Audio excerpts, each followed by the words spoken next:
Thank you so much, Nigel. You know, many words have ambiguous usages, and I want to think for just a moment with you about the word reduction. In common parlance, it can mean to make smaller, to diminish, to cut back or downsize, to trim or prune, to chop down. It can also mean a demotion, as in a reduction in status. And you can think in this way of the close of your senior year, a reduction in opportunities and experiences, and we grieve for that sense of reduction.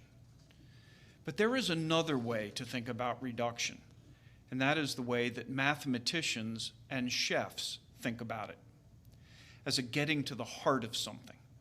In math, when you reduce, you don't change the essence of the thing, you simplify it. You rewrite it to remove any extraneous things. In cooking, reduction is to get something down to its essence, to thicken it, to intensify the texture and the taste, to highlight the most important parts. I hope that in addition to thinking of what has been lost this year, we can think too of what the essence of our education here has been. The school's mission statement is 123 words long. But most of us commit the act of reduction as applied to cooking when we say, faith-filled gentlemen and scholars. This is only 4 or 5 words, depending on how you count the compound and hyphenated adjective, faith-filled. But let's linger for a second on those 4 words, these 8 syllables, the essence of the mission statement in 4% of the space. In this phrase, we ask a great deal of all the members of our community, because none of these things, being faith-filled, being a gentleman, being a scholar, is an end point where you arrive. Each of these is a process, and each one fleshes out and supports the others. Faith gives us humility and trust.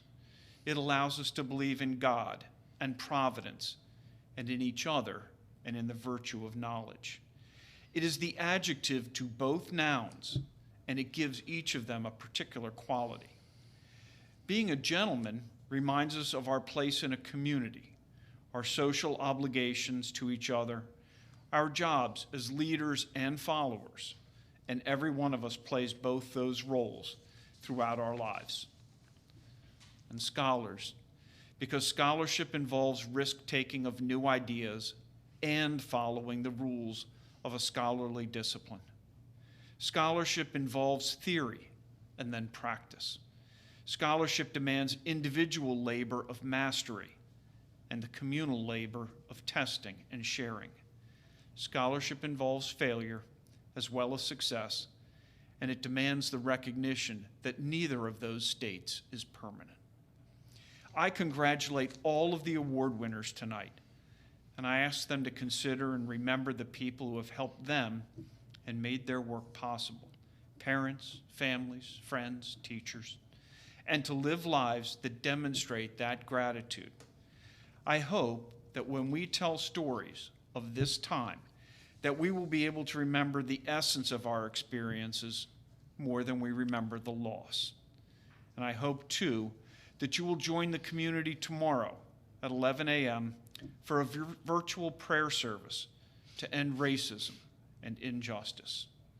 And now I reduce my last remarks to the class of 2020, the reduction of what would be thousands of words to just 2. Thank you. And now I ask Father James to give some final words and offer a closing prayer.